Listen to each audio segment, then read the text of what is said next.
당나라입니다. 당나라는 간단하게 육조 문화의 연장 발전이다. 다만 차이가 있다. 293페이지 이 표현 재밌습니다. 중요한 것 같아서 소개하죠. 육조 문화가 섬세, 우미한 것이었다면 당대 문화는 호화, 현란하다. 그래서 육조 시대, 위진 시대 문화가 조금 더 섬세하고 우미라고 하는 거는 이제 뭐라고 할까요? 우아하다. 아니 조금은 뜻이 안 들어오는데 현란하다는 표현은 확실한 것 같습니다. 당나라는 이제 보시면 유물 같은 것들 보시더라도요. 위진 시대 유물은 그죠, 뭐 섬세하죠. 섬세하고 그런데 이게 화려한 맛은 떨어져요. 근데 당나라 때 유물을 보시면 색감도 화려하고 그리고 뭐라고 할까요? 꾸밈도 되게 과감합니다. 그런 면에서 당대의 어떤 호화로움이 어떤 문화의 상징인 거죠. 그리고 당나라 때는 여기서 책에서는 이제 사상사를 다루기 때문에 이야기하지만 당대는 시의 시대입니다. 우리가 알고 있는 중국의 시인들이 다 당나라 때입니다. 뭐 누구 있죠? 백이, 두보, 백거이 뭐 이런 인물들 다 그렇습니다. 당나라는 알록산의 난으로 뒤에도는 이야기 나오지만 알록산과 사사명, 그래서 안사의 난이라고도 합니다. 이 난을 중심으로 전기와 후기로 나눕니다. 전기 보죠. 유교 정신의 부진. 간단합니다. 유교라고 하는 것이 후퇴를 하고 그것을 다시 한번 부흥해 보려고 하는 노력이 있었으나 쓸모가 없었다라는 겁니다. 그때 등장한 인물이 공영달. 공영달의 오경정의. 책에서도 이야기하지만 기존에 있었던 5개의 경전을 다시 한번 정리를 해보려고 하지만 잘 안 됐다는 겁니다. 오히려 사람들은 진사과 나오죠. 시문. 시를 잘 지으면 합격이 되었다는 거예요. 유교 경전을 공부하는 것보다 시를 잘 지어서 합격하는 사람들이 더 많았고 거기에 많이 이제 사람들이 응시했다는 건 그만큼 유교가 아무런 힘이 없었다는 거죠. 수나라 시대부터 불교가 이제 왕실에서 보호하는 이제 종교가 되어서 이제 널리 퍼지는데 그러한 이유 가운데 하나는 이러한 어떤 이제 사상의 공백기 가운데 종교를 통해 인심을 모은다. 그래서 많이 공부해 보셨죠? 우리나라 같은 경우는 삼국시대.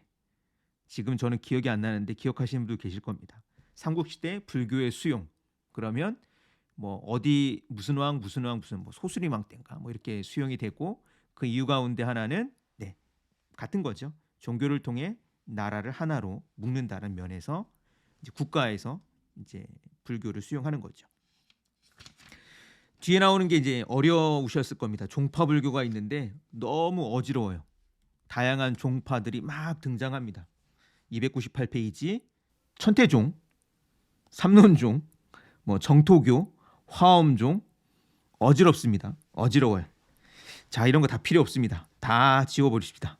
쭉 넘어가겠습니다. 이 가운데 중요한 거는 이제 정토종과 선종을 이해하면 좋을 것 같습니다.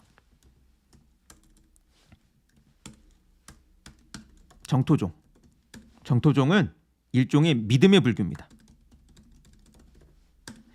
그리고 가장 중요한 거는 그 염이라고 하죠. 이렇게 외는 것을 중요합니다. 301페이지에 잘 나와 있는데요. 오로지 아미타불을 믿고 외는 것만으로 정토에 왕생할 수 있다고 말했다. 정토라고 하는 건 쉽게 말하면 좋은 세상입니다. 천당과 비슷하다고 할 수 있어요. 불교적 천당이라고 할 수 있습니다. 그것은 자력에 의한 곤란한 수행을 필요로 하지 않는 점에서 이를 타력에 의한 쉬운 수행의 도라고 했다. 그래서 아미타불만 외우면 된다는 겁니다. 우리나라는 아미타불을 많이 외우는지 모르겠습니다만 중국에서는 아미타불을 많이 외죠. 아미타불만 계속 외면 아미타불의 도움으로 정토에 가서 살 수 있다는 게 정토교인 거죠. 염불. 그래서 아미타불 신앙이 중요한 게 염불입니다. 그래서 계속적으로 연부를 외는 어떤 이제 민간적 믿음의 종교. 그것이 정토교입니다. 쭉 넘어와서요. 더 중요한 건 선종입니다. 자, 선종을 이해하실 때 되게 중요한 게 305페이지에 나오는 요 그 계보도입니다. 달마는 들어보셨죠? 달마가 앞에는 보리달마라고도 하는데요. 보리는 깨달음을 이야기합니다. 혹은 초조라는 표현도 씁니다. 초조는 이 선종은 이제 조사라고 그래 가지고요. 조사는 일종의 선종의 계보를 잇는 사람이라고 할 수 있습니다. 그러니까 초조, 그러니까 첫 번째가 달마고, 그래서 해가가 2조, 여기 보시면 3조가 승찬, 4조 도신, 5조 홍인. 그래서 해능이라는 사람이 있습니다. 6조 해능이라는 말은 6조는 다른 말이 아니라 여섯 번째 조사라는 거예요. 즉 선종의 계보를 잇는 여섯 번째 사람이라는 뜻입니다. 책에도 나와 있지만 전설은 이렇습니다. 인도에서 보리 달마가 중국에 와서, 그래서 달마가 동쪽으로 강가닥은 선종을 전파하기 위해서입니다.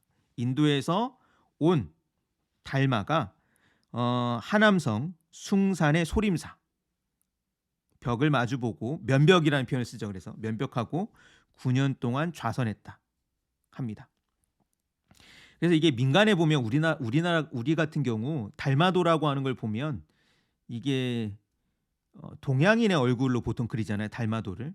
근데 그게 좀 잘못됐습니다. 중국 가서 이제 달마도 같은 걸 보면 중앙아시아인의 얼굴로, 약간 페르시아인에 가까운 얼굴로 그리는 달마도들이 있는데, 그게 조금 더 이렇게 이 이야기에 가까운 거죠. 왜냐하면 인도 사람이 중국에 왔으니 모습이 다르겠죠. 대중적으로는 소림사 하면 무술의 본산으로 알고 있는데, 원래는 소림사는 이 선종의 본산입니다. 선종이라고 하는 불교의 중요한 종파의 출발점입니다. 우리가 선종이라고 할 때 이 선자를 많이 알고 있습니다. 선이라고 하는 건 일종의 뭐라고 할까요? 좌선이라는 말을 쓰죠. 일종의 묵상이라고 할까요? 조용히 여기면 있으면서 마음을 고요히 여기는, 참선이라고도 하고 좌선이라고도 하는데, 그런 어떤 실천을 통해 깨달음을 추구하는 종교가 선종입니다. 정토가 믿음의 종교였다면, 믿음과 연불이었다면, 선종은 실행과 체험. 근데 이때 실행이라고 하는 거는 뭐 다양할 수 있지만, 이제 체험이라는 거 하는 건 선이죠. 이때 체험이라고 하는 건 어떤 내가 경험을 하는 게 아니라 참선이라고 하는 과정을 통해서 어떤 깨달음을 체험한다. 그걸 추구하는 것이 이 선종이고, 이 선종은 정확한 계보가 6조까지 있습니다. 쭉 내려와 갔고요. 306페이지 5조 중간 부분이요. 홍인의 문화에서 신수와 6조 해능 두 사람이 나타나 북종선과 남종선, 즉 선종이라는 게 북쪽과 남쪽으로 갈라집니다. 그럼 어디가 승리하느냐? 결말만 얘기하면 남종이 승리합니다. 그래서 오늘날 우리가 선이라고 할 때, 혹은 선종이라고 할 때 6조를 되게 중시 여기고요. 그래서 불교 텍스트 가운데 6조 단경이라고 있습니다. 그거는 해능의 이야기를 이제 가르치며 썼다는 거죠. 재미있는 이야기가 있는데요. 306페이지에도 나옵니다. 신수는 똑똑한 사람이었대요. 공부도 잘하고. 그래가지고 이제 5조 홍인이죠. 홍인 문화에서 오랫동안 공부를 했는데, 해능이 갑자기 나타납니다. 해능은 책에서는 농부 출신이라고 하네요. 저는 이제 목수 출신이라는 이야기를 들었던 것 같은데, 어찌됐건 이 사람은 글도 못 읽고 공부도 잘 못하는 사람인데, 이제 뭐 이야기에 따르면 지나가는 스님의 이야기를 듣고 깨달음을 얻어서 절에 와서 이제 일을 합니다. 8개월간 쌀 찢는다고 하는데 방아 찢는 걸 하죠. 그러다가 인정을 받죠. 그래서 선종의 어떤 종파를 잇는, 이제 원래 이 선종은 자신의 후계자를 전해줄 때 그 바리는 이제 그 밥을 얻어먹는 그 그릇을 얘기하죠. 바리와 가사를 전승합니다. 전해지는 이야기에 따르면 홍인이 죽으면서 네, 해능에게 이 가사와 바리를 전승했다라고 하죠.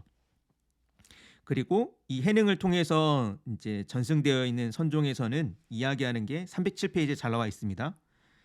선종의 특색은 가르침 이외에 별개의 전수함이 있으니 마음으로 전하며 문자에 근거하지 않고 인심을 곧바로 가리켜 본성을 발견해 부처가 된다. 우리가 많이 들어봤던 용어입니다. 교외 별전, 즉 텍스트 말고 다른 거로 전승이 돼야 된다는 거예요. 이심전심, 마음으로 전승이 돼야 된답니다. 불림 문자, 그것은 문자로 할 수가 없으며 직지인심, 바로 마음으로 들어가야 되고. 그래서 이 직지라는 표현이 제 고향이 청주거든요. 청주는 이 직지로 유명하죠. 직지 심체 요조를 처음으로 찍어낸 곳이라고 맨날 직지직지합니다. 원래는 이게 선종에서 나온 표현입니다. 인심으로 사람 마음으로 곧장 들어가야 되며 견성성불, 바로 부처의 어떤 부처가 될 수 있는 그 성품이 있다는 것을 보아야 한다. 그게 바로 깨우침인 거죠. 자, 그런 면에서 당나라의 불교는 선종의 시대라고 할 수 있습니다. 그리고 가장 중요한 인물로 육조해능을 꼽죠. 당의 후반기의 변화는 어떻게 되었느냐? 이게 알록산과 사사명의 안사의 난이라고도 하는데, 절도사라고 하는 지방 군벌이 일으킨 난입니다. 그래서 중앙이 매우 어지러워지죠. 그래서 310페이지, 이 결과로 문벌 귀족이 몰락하고, 또한 한문 출신이라고 하는데요. 한문이라고 하는 거는 한미한 가문이란 뜻이죠. 무인 계급이 등장합니다. 첫 번째가 더 중요합니다. 이전까지 있었던, 즉 위진 시대와 당나라 시기까지를 귀족 시기라고 할 수 있다면, 이 귀족들이 이 알록산의 난과 사사명의 난을 거치면서 우수수 몰락한다고 보시면 됩니다. 그런 과정 가운데 새로이 유학의 부흥을 이야기하는 사람이 등장합니다. 한유와 이고, 둘 되게 중요합니다. 한유는 여기는 그냥 한유라는 사람이 있다라고만 기억을 해두시면 되겠네요. 한유의 글이 되게 유명한 글이 많거든요. 근데 여기서는 이야기하지 않으니 넘어가겠습니다. 이고의 복성서는 인간의 본성을 회복해야 한다라고 하는 주장인데, 이 인간의 본성이라고 하는 것이 무엇이냐? 나중에는 이 본성에 관한 논의가 불교로부터 많이 이제 아이디어를 얻게 됩니다. 선종의 영향을 계속해서 이 텍스트에도 이야기하는데요. 선종에서 이야기하는 그거잖아요. 우리가 어떠한 배움이 뭔가 외부적 지식이 아니라 인간은 내재적으로 부처가 될 수 있는 깨달음을 할 수 있는 가능성이 있고, 그 길만 제대로 발견하면 하루아침에 깨달을 수 있다는 겁니다. 그런데 인간에게 그런 가능성이 있다는 것, 그것을 유교에서는 본성이라고 보았고, 그 본성을 이제 완성한 사람을 성인이라고 봤죠. 불교에서는 그거를 붓다라고 보았다면, 그리고 그 길을 유교에서는 선종에 있는 여러 가지를 갖고 들어옵니다. 예를 들면 선이라고 하는 일종의 참선 같은 경우도 이제 가만히 있는 좌경이라고 하는 나름의 이른바 명상 같은 태도를 갖고 오고요. 그러면서도 유학자들은 학습을 하는 지식인이기 때문에 자신들의 경전에 대한 학습을 중시 여기죠. 뒤에는 참고하시고요. 그리고 남종선에 의한 불교의 지배는 앞에서 말씀을 드렸었습니다. 여기 있는 인물들이 너무 복잡하지 않을까 싶어요. 중국 철학을 공부할 때 뭐 마조나 임제 이야기를 많이 하는데 특히 마조 이야기가 재밌습니다. 마조는 314페이지 나오죠. 그냥 요 표현만 느낌대로 받아들이시면 되겠습니다. 악을 끊지 말고 도를 수련하지 말고 마음이 가는 대로 맡기는 것이 해탈이다. 해탈이라고 하는 것이 이제 사실은 상당히 어려운 겁니다. 글쎄요. 이 말도 좀 이제 부적절할 수도 있겠네요. 근데 기본적으로 점수, 즉 깊이 있는 학습을 추구하는 사람들은 자신의 있는 자신을 돌아보고 해체하는 과정들을 굉장히 복잡하게 수행하거든요. 근데 마조는 이런 얘기를 합니다. 악을 끊지 말고, 즉 내 행동 가운데 어떠한 것이 악한 행동인지 규범적으로 구분하지 말고, 도를 수련하지 말고, 선을 추구하지 말고, 즉 이 마조의 생각 속에서는 선과 악이라고 하는 게 없어요. 오히려 본연성이라고 할까요? 어떤 선악의 구별이 없는 그 전체성을 추구하고 이 마음은 이 전체성과 닿아야 한다. 그래서 마음이 가는 대로 하는 것이 해탈이다. 라고 하는 주장을 합니다. 임제의 주장도 중요합니다. 쭉 내려오면 어떤 가로막는 상징성을 파괴하는 게 임제가 주장했던 선의 중요한 겁니다. 그래서 이 표현이 중요하죠. 부처를 만나면 부처를 죽이고, 여기서 할아버지를 만남이라고 했는데 보통은 조사를 만나면 조사를 죽여라. 조사라고 하는 건 앞에 했던 스승을 이야기합니다. 즉 자신이 추구하는 어떤 깨달음에 누군가, 예를 들면 그것이 부처라고 하더라도 혹은 내가 사상적인 계보에 있는 이전이라고 하더라도 그거를 깨부숴야 된다라고 하는 주장인 거고, 이런 주장은 일종의 어떤 전복적인 사유에 대한 탐구로 계속 이어지죠.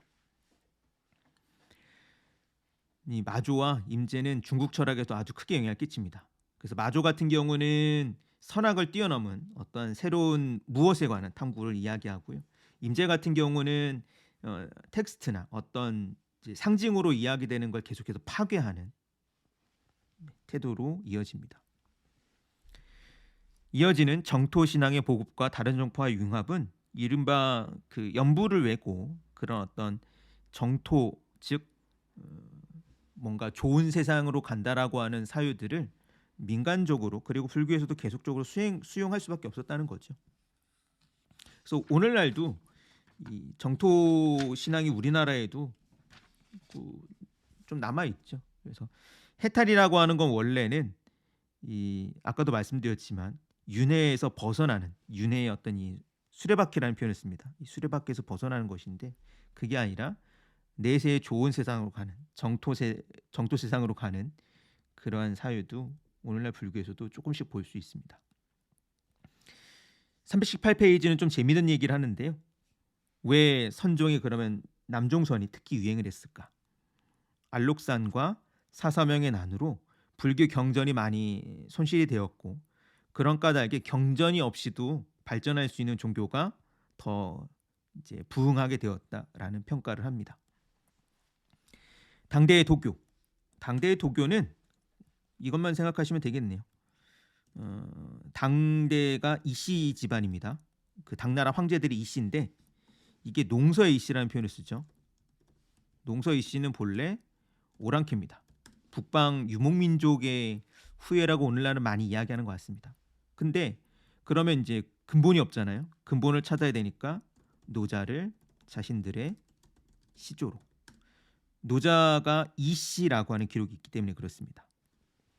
그래서 노자를 시조로 하며 황실에서 도교를 크게 융성하게 만들었다라는 거죠.